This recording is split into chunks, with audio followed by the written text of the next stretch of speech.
আমার মা একটা পর্যায়ে ওখানে উনি আমার নাকের থেকে স্বর্ণের ফুলটা খুলে দিলেন, দিয়ে বলে তুই এটা নিয়ে যা।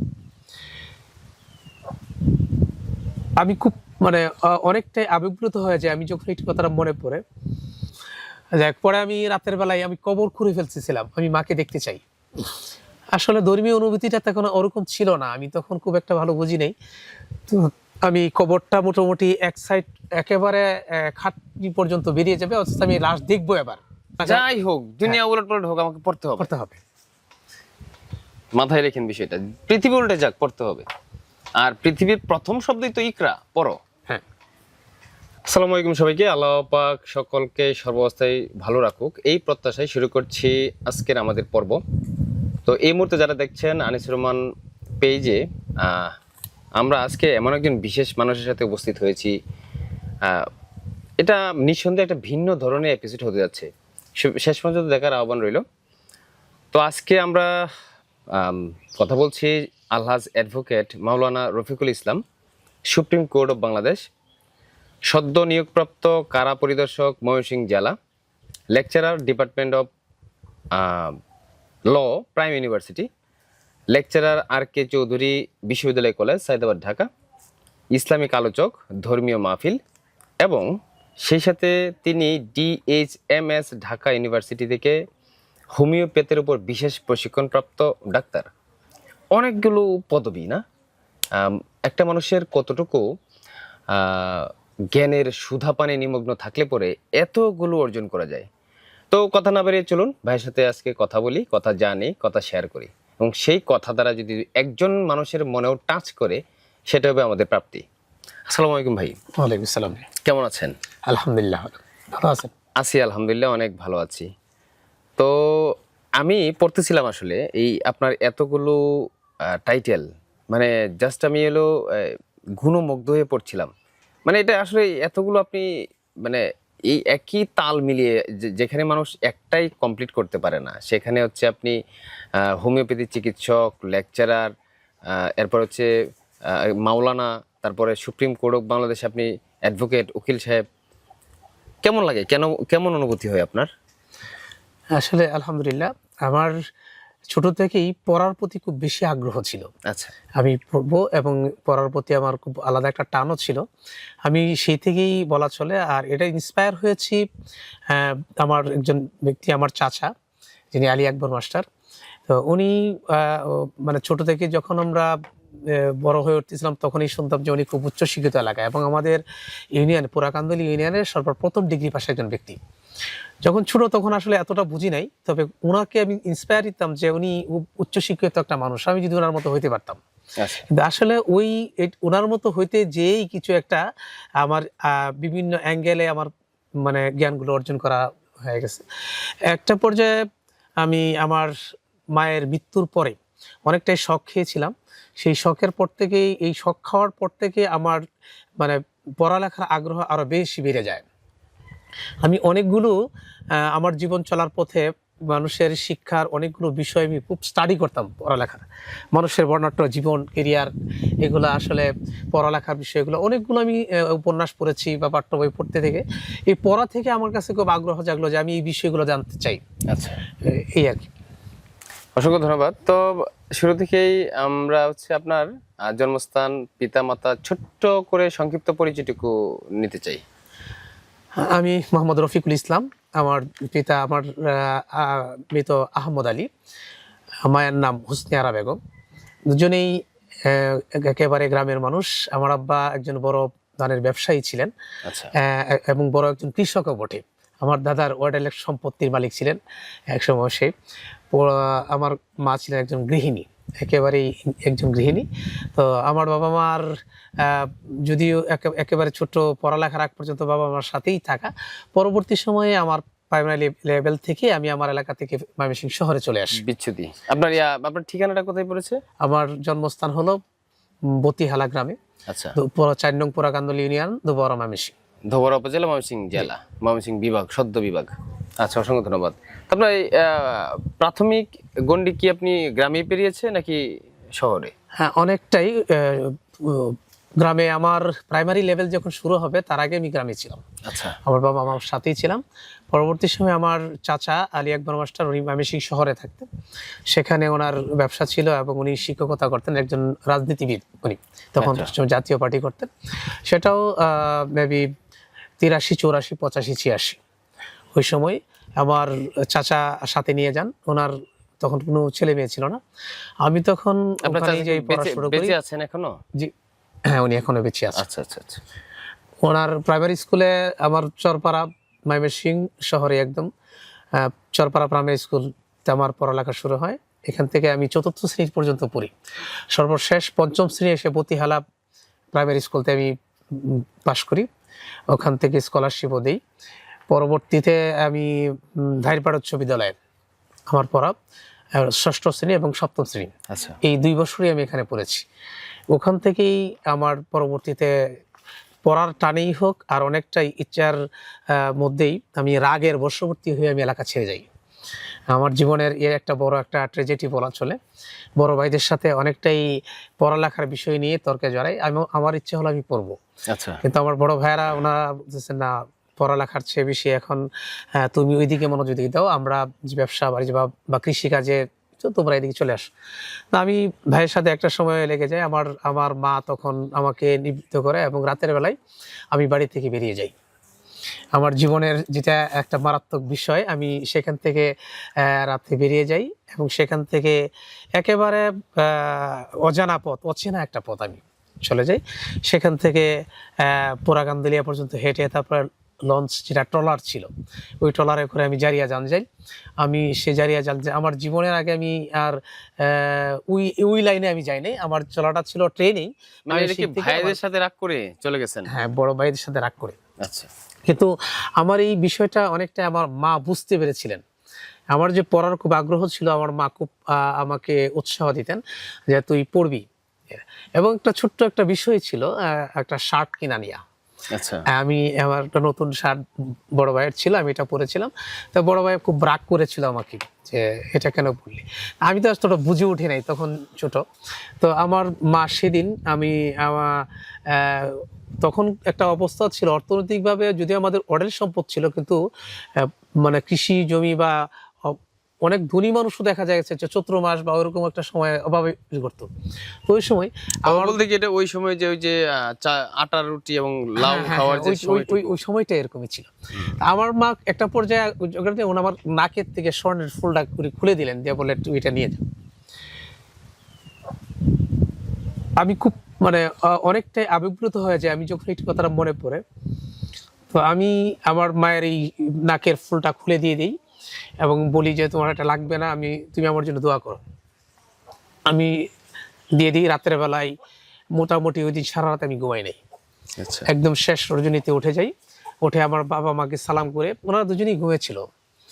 তো আমার মা অনেকটা মনে বুঝতে পেরেছিলেন যে আমি হয়তো ওই দিন রাগে চলে যাবো। আমি খুব প্রচন্ড মানে রাগী ছিলাম ছোটবেলা থেকেই, রকচটা। এখনো আমার রাগ আছে, অনেকেই হয়তো বুঝে না, কিন্তু আমার রাগ এখনো সেটা আছে। যাই হোক, আমি সেখান থেকে চলে যাই। যে আমি জারিয়ার থেকে ট্রেনে একেবারে ভৈরব থেকে তখন ফেরিঘাট পের হয়ে মেঘনা নদী পেরে আশুগঞ্জ চলে যাই।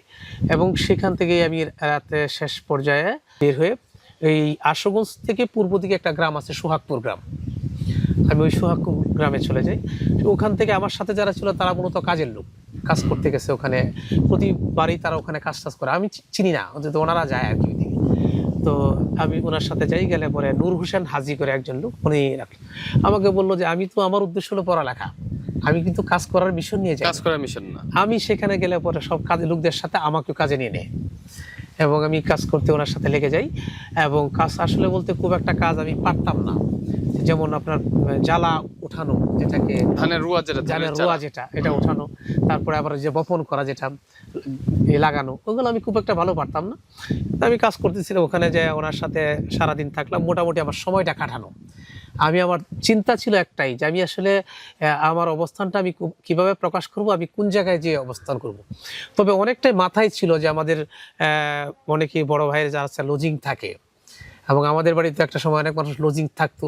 এটা মনে পড়ে যে কোনো হয়তো যদি কোনো সুযোগ থাকে লজিং থেকে আমি সেখানে পড়াশোনা। লজিং এক সময় বাংলাদেশের যে শিক্ষার প্রেক্ষাপটটা ছিল সেটা বেশিরভাগ ডিপেন্ড করতো লজিংয়ে, কিন্তু বর্তমান সময়ে এই লজিং প্রথাটা আবাসিকের জন্য একদম শূন্যের কোটায় নেমে আসছে।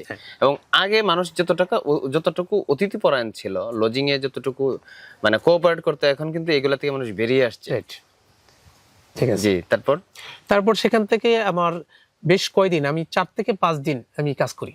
আচ্ছা, কিন্তু আমার কাছে কিছু বই পুস্তক ছিল, আমি যেটা বাড়ি থেকে নিয়ে আমার মিশন তো হচ্ছে কাজ করা না, মিশন তো হচ্ছে পড়ালেখা। আমি তো কিন্তু আমি তো চিন্তায় ছিলাম যে আসলে আমি কোথায় কিভাবে আমি নিজেকে বিষয়টা উপস্থাপন করবো। তা ইন দ্য মিন টাইম চতুর্থ দিন যেদিন, সেদিনই রুবেল শিকদার নামের একজন ভাই, ওনার বারান্দায় আমরা আসলে ওই এলাকার মানুষগুলো কারো বাড়ির জায়গায় দেয় না থাকার জন্য, সব বারান্দায়, বেশিরভাগই বারান্দায় অথবা স্কুলের বারান্দায় এরকম বা বাজারে ওগুলোতে থাকতো। কিন্তু আমার কাছে, আমি তো এমন একটা পরিবারের ছেলে, আমি কখনো এগুলো অভ্যস্তও না, কিন্তু নিজের কাছে খুব মানে কষ্টদায়ক হইলেও আমি অনেকটাই মনের মধ্যে চাপায় রাখছি যে আমি কোথাও না কোথাও একটা অবস্থান নিব। তো ওই দিন লোকজন, ওই বাড়ির রুবেল শিকদার নামে সোহাগপুর গ্রামের, উনি খুব প্রভাবশালী মানুষ ওনারা। তো ওনাদের বারান্দায়, বিল্ডিং ঘরের বারান্দায় ছিল, উনি এসে বলতেছে যে আপনারা এখানে থাকবেন না, আপনারা উঠে যাবেন, এখানে থাকলে ময়লা হয়। আবার ওই দিন রাতের বেলা আমি, আমার মার কথা খুব বেশি মনে পড়তেছিল। আমি কুপি বাতি জ্বালিয়ে, অর্থাৎ মোমবাতি জ্বালায়া আমি পড়তেছিলাম। আমার পড়ার প্রাককালে আমার মার কথা খুব বেশি মনে পড়তেছিল। আমি খুব মানে আপসেট হয়ে গেছিলাম, খুব কান্না করতেছিলাম। জানালা খুলে ওই রুবেল শিকদার আমাকে এই দৃশ্য দেখেছি। উনি আমাকে পরে বললেন, আমি এই বিষয়টা দেখে উনি সকালবেলা ডাকলেন, বললেন যে আপনারা এখান থেকে চলে যান। আমি তখন বললাম যে দাদা, আমরা যে এখান থেকে চলে যাব, থাকবো কোথায়? এই এলাকা তো আসলে আমাদের জন্য পরিচিত, আর কোনো বাড়ি তো আমাদেরকে আসলে থাকার সুযোগ নেই। তো উনি আমার ভাষা এবং কথা শুনে আমাকে বললেন, তুমি আমার দিকে আসো, তোমার সাথে কথা আছে। আমি ঠিক আছে গেলাম। যাওয়ার পরে বললে যে তুমি কি রাত্রে আমি কি জানি পড়তে দেখলাম, তুমি অনেকটাই নিজেকে লুকায়া লুকায়া কি জানি পড়তেছিলে মনে হচ্ছে, এবং তুমি খুব কান্না করতেছিলে কেন?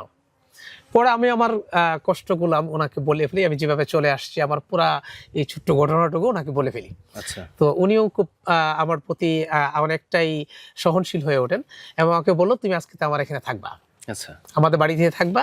ওনার আম্মা বৃদ্ধ মা ছিলেন, উনি খুব ভালো মানুষ, উনি চলে গেছেন, আল্লাহ ওনাকে জান্নাতবাসী করুক। আমাকে নিজের ছেলের মতো করেই উনি একদম পাকঘরে নিয়ে গেছেন। উনি বলে যে তুমি, আমি যখন রান্না করবো তুমি তোমার মতো হাতে নিয়ে নিয়ে খাবা। আমি সেখানে ওনার থেকে, আমার থেকে শুরু। উনি বললো যে তুমি কি পড়ো? আমি বললাম যে আমি ক্লাস 9-এ পড়ি। তো বললো যে ঠিক আছে, আমি তোমাকে ভর্তি করে দেই। আমাদের এই আশুগঞ্জ জিয়া সরকার উচ্চ বিদ্যালয়, হাজী আব্দুল জলিল উচ্চ বিদ্যালয়, দুটা খুব নাম করা স্কুল। তো আমার রেজাল্টটা উনি দেখলেন, আমি তো ক্লাসে সবসময় ফার্স্ট এবং সেকেন্ড। আমার এই পর্যায়ে আমার বেশিরভাগই আমি ফার্স্ট হইতাম। আচ্ছা, আমার প্রাইমারি লেভেলে আমি 1 to 5 পর্যন্ত ফার্স্ট, এরপরে আমি 6 থেকে 7 ওই পর্যন্ত আমার সাথে কম্পিটিশন দিলে ফার্স্ট অথবা সেকেন্ড এরকম। তো উনি আমার রেজাল্টটা দেখলেন, আমি আমার গড় মার্কস ছিল 90+ তখন। তো উনি আমার মার্কশিটটা দেখলেন, দেখে বলেন তুমি তো খুব ভালো ছাত্র, তাহলে তুমি পড়ো, আমি তোমাকে সহযোগিতা করি। আমার অবস্থাটা উনি খুলে বললেন যে আসলে তুমি লুকাইবা না, তোমার বিষয়টা বলো। আমার অর্থনৈতিক অবস্থা, আমাদের পারিবারিক অবস্থা আমি ওনার কাছে খুলে বলি আর কি একেবারে। তো উনি শুনলেন এবং বলেন ঠিক আছে। আমাকে পরে সকালে নিয়ে গেলেন, যে আমার চুল টুল কাটায়া উনি পোশাক আমাকে দিলেন, বললেন যে তুমি এইগুলা পরবা। আমার কাছে যদিও পোশাক ছিল বা আমি পরতাম, উনি আমাকে নতুন পোশাক এনে দিলেন। আমার স্মরণীয় ঘটনার মধ্যে এটা আমি খুব মনে করি এই ভাইকে, কারণ আমার একটা বলা চলে ক্রান্তি লগ্ন করতেছিলাম। খুব অল্প দিনই আমার খুব ব্যাপক পরিচিতি ছড়িয়ে পড়ে স্কুলে। কারণ হলো খেলাধুলায়, আমি সেখানেও আমার খেলাধুলায় আমি লেগে যাই। বাৎসরিক ক্রীড়ার প্রতিযোগিতায় আমি ফার্স্ট হই, এবং ইসলামী গজলে আমি ফার্স্ট হই। গান গাইছিলাম তখনকার, আমার ছোটবেলার যে গানগুলো আমার মনে পড়ে, আমি এর মধ্যে মানে হচ্ছে যে ফোকাস দিতে জানে সে যেখানেই যাক না কেন ওই জায়গাটুকু আলোকিত করে ফেলে। অল্প সময়ে আমাকে খুব ব্যাপক। আমার একজন রশিদ স্যার ছিল, উনি ওই এলাকার ছাত্রদেরকে বলতেন যে তোরা কি শুরু করেছিস, কোত্থেকে ময়মনসিংহ থেকে একটা ছেলে আসছে আর ও ক্লাসে ফার্স্ট হয়ে যাবার, তোরা কি পড়ালেখা করিস না? মানে তাদেরকে খুব খেপায়া তুলতেন আমাকে দিয়ে। যাই হোক, আমিও আমার ওই রুবেল শিকদার ভাই থেকে, ওর বাড়ি থেকে পাশে আরেকজন সাজিদ মিয়া, উনি আমাকে নিয়ে যায়। আমার এই পড়ালেখা দেখে উনি বললেন যে আমার দুই ভাইয়ের 5-6 জন পোলাপান আছে, তো ওরা পড়ালেখা করে না, তুমি যদি আমাদের সাথে বাড়িতে থাকো লজিং, তাহলে তুমি একটু ওদেরকে দেখাইলে আর পড়ালেখাও করলে। তো আমার সেখান থেকেই আমার আরেকটা অধ্যায় শুরু, আমার সংগ্রামের একটা জীবন।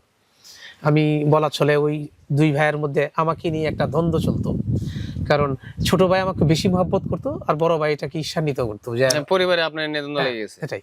আমি যখন এসএসসি পরীক্ষা দিই তো এসএসসি পরীক্ষায় খুব কৃতিত্বের সাথে পাশ করি এবং তারা সবাই স্তম্ভিত হয়ে যায়, কিন্তু আমার সাথে ওই লজিং বাড়ির দুই ভাইয়ের এক ছেলে এক মেয়ে পরীক্ষা দেওয়া ফেল করে। আপনি ওইখানে পড়াশোনাকালীন সময় কি আপনার বাড়িতে যাতায়াত ছিল? যাতায়াত আমি আসতাম খুব কম। আচ্ছা, এর মধ্যে তো আমার আম্মা মারা গেছে, আমি এটা তো বলি নাই মনে হয়। আচ্ছা আচ্ছা। তো আমার আম্মা মারা যায়, আমি যখন ওখানে ভর্তি পাকাপোক্ত হওয়ার পরে আমি ঈদের সময় বাড়িতে আসতাম, তো ওরা দিত না। তারপর আমি আমার বাবা মা ছাড়া আমি আসলে খুব ভালো লাগতো না, তা আমি বাবা মার সাথে সর্বশেষ আমার মার মৃত্যুর আগ পর্যন্ত আমি বিদায় নিয়ে যাই। মা খুব আবেগপ্লুতভাবে আমাকে বিদায় দেয় এবং বলে যে আমার কেন জানি মনে হচ্ছে আমি মরে যাব কিন্তু তুমি আমাকে দেখতে পাবে না। আমি সেদিন বেশিরভাগ সময়ে জারিয়ার ট্রেন ধরতে চাইলে শেষ রজনীতে চলে যেতে হইতো, না হলে ট্রেনটা ধরা যেত না। একেবারে সকাল 6টায় চলে আসতো, লঞ্চটাও খুব আগেই ছেড়ে দিত, আজানের মুহূর্তে লঞ্চ ছেড়ে দিত, হয়তো ট্রলার যাওয়া লাগতো। আমরা একদম শেষ আজান হওয়ার আগেই বাড়ি থেকে বের হয়ে যাওয়া। আমি আমার মা তখন ছিল আসলে সন্তান স্বভাবা। আমি মার কাছ থেকে বিদায় নিয়ে চলে যাই, পিছন থেকে আবার মা হাঁটতে থাকে। আমি রাস্তা অনেকটাই বাড়ি থেকে বতিহালা গ্রাম থেকে একদম পাকা রাস্তা যেটা এখন, এটা কাছাকাছি চলে আসি, কিন্তু দূর থেকে দেখা যায় আমার মা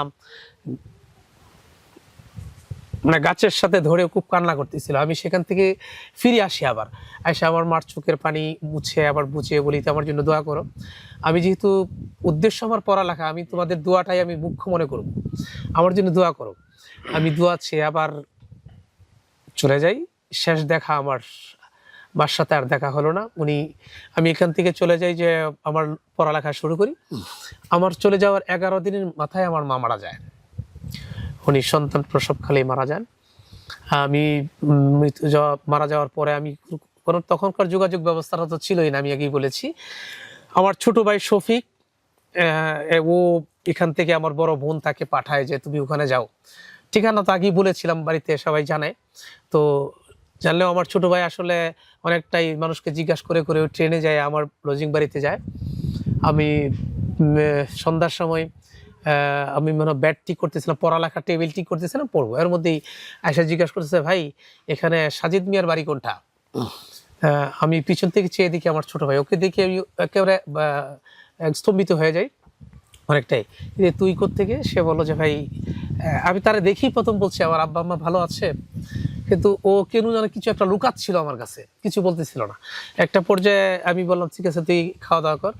আমরা নামাজ পড়লাম, এশার নামাজ পড়ে বললাম যে ভাই বাড়ি যেতে হবে, আম্মা অসুস্থ বেশি। এবং এই কথাটাও আমার বড় বোন শিখিয়ে দিয়েছিল যে ও যদি মরে যায় বললে হয়তো সে মারাত্মক কিছু করতে পারে, কারণ মার খুব বেশি ভক্ত ছিলাম আমি অনেকটাই। তো পরে ও কিছু বলে না, আমি তাকে আমার মাথায় হাত রেখে বলছিলাম তুই সত্যি করে বল আমার আম্মা ভালো আছে কিনা, কিন্তু তখনও সে লুকাচ্ছিল কিছু একটা। আর রাতেই আমরা দুই ভাই বেরিয়ে পড়ি এবং রাতে ওই ট্রেনেই ভৈরব থেকে সারা রাত দুই ভাই জেগে গল্প করতে, কথা বলতে বলতে। কিন্তু আমি যখন দেখছি যে কথা বলি তখন আমার ছোট ভাই কিছু একটা লুকায় কিন্তু কিছু বলে না। আমরা সেখান থেকে আসি, পোড়াকান্দিলিয়া বাজার আসার পরেই আমাদের পাশের বাড়ি একজন আছে আবুল হোসেন, উনি ল্যাপের দোকান। উনি বলতেছে কিরে তোর মা মারা গেছে তুই কি দেখছো? আমার কি কথা বলতেই আমি আর বলতে পারবো না, এখান থেকে আমি চিৎকার দিয়ে বাড়ির দিকে দৌড়াতে থাকি। একেবারে 5 কিলো রাস্তা আমি পোড়াকান্দিলিয়াতে দৌড়াতে বাড়ি পর্যন্ত আসি। আমি একটা সেকেন্ডের জন্য আমি থেমে নিয়ে আসছি। বাড়িতে আসার পরে তো চিল্লা পাল্লা আওয়াজ শুনে আশেপাশের মানুষগুলো সবগুলো জমে যায় এবং সবাই আমাকে সান্ত্বনা দিচ্ছিল যে আমি সবাই মারা যাবে, ওইটা স্বাভাবিক বিষয়। কিন্তু আমি নিজেকে মানিয়ে নিতে পারছিলাম না, অনেকটাই পাগলের মতো হয়ে যায়।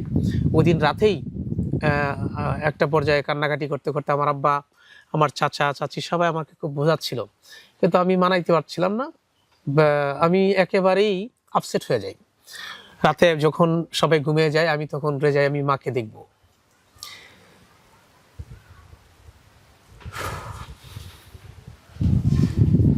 সরি, আসলে অনেকটাই মার কথা মনে পড়লে আমি এমনি আবেগপ্রীত হয়ে যাই।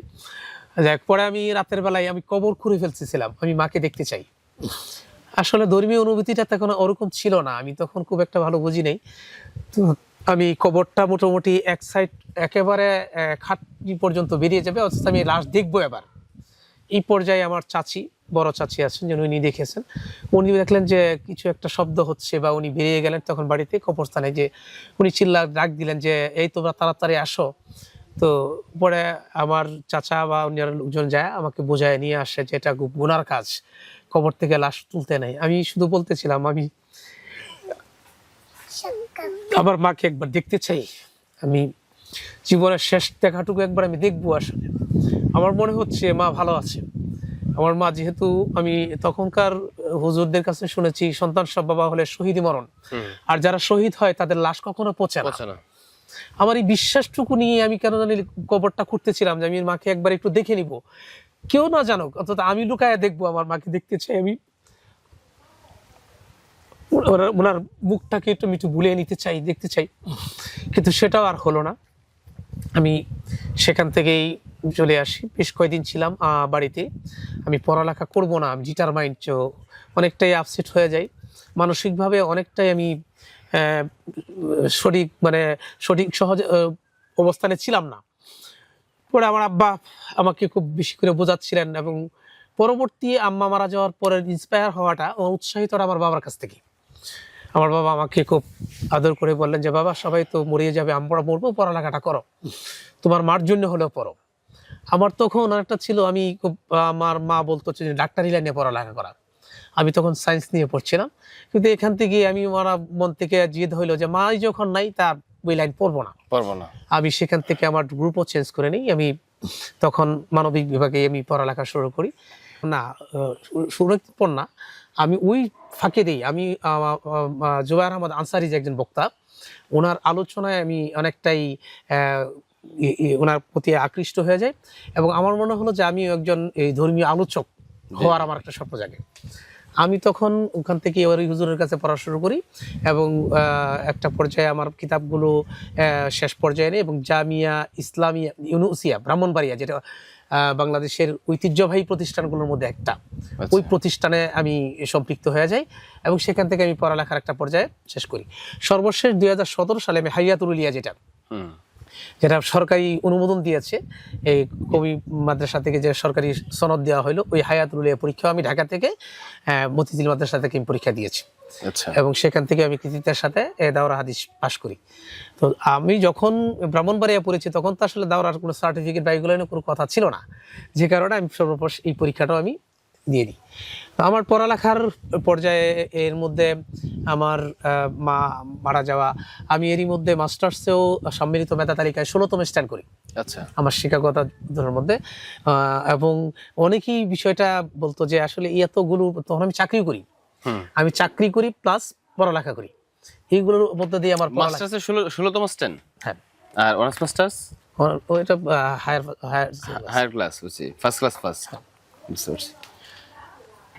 তো অসংখ্য ধন্যবাদ রফিকুল ইসলাম ভাইকে, তা ওনার স্মৃতিচারণমূলক পড়াকালীন সময়টুকু শুনতেছিলাম। মায়ের প্রতি অগাধ ভালোবাসায় যে কোনো কিছু যে কারো দ্বারা পসিবল, সেইটুকুই ওনার মুখে শুনছিলাম আমরা। এবং ভাই কিন্তু স্টিল নাও সুপ্রিম কোর্টে প্র্যাকটিসিংয়ে আছেন, এবং সদ্য নিয়োগপ্রাপ্ত কারা পরিদর্শক।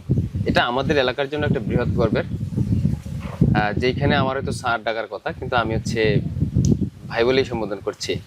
তবে সবচেয়ে শুকরিয়ার বিষয়, এবং আমি ধন্যবাদ জানাবো আমার ছোট ভাই আনিসুর রহমানকে, যিনি আমি আসলে প্রথম থেকে দেখেও আমার খুব ভালো লাগতো, সেই থেকে আদর করা। আমি আমার জীবনের আরো অনেকগুলো ঘটনা আছে আমার ছোট ছোট, কারণ আমার জীবন চড়াই উতরার মধ্যে দিয়ে আমার একটা জিনিস পড়ালেখাটা, আমি সেই যাই হোক, দুনিয়া উলট পালট হোক, আমাকে পড়তে হবে। মাথায় রেখেন বিষয়টা, পৃথিবী উল্টে যাক, পড়তে হবে। আর পৃথিবীর প্রথম শব্দই তো ইকরা, পড়ো। হ্যাঁ, অসংখ্য ধন্যবাদ জনাব রফিকুল ইসলাম ভাইকে। তো সাধনা এবং ত্যাগ থাকলে যে কোনো কিছুতে পৌঁছানো সম্ভব, এবং আল্লাহ পাকের অসীম শানুগ্রহে। আজকে আমাদের অনুষ্ঠানটুকু এখানে শেষ করছি। সকলেই ভালো থাকবেন, সুস্থ থাকবেন, সুন্দর থাকবেন। আপনি আপনার অবস্থান থেকে আপনার সর্বোচ্চ সেরাটা বিলিয়ে দিন, তাহলে আপনি সফলতার সর্বোচ্চ শিখরে অধিষ্ঠিত হতে পারবেন ইনশাআল্লাহ। আসসালামু আলাইকুম রহমতুল্লাহ।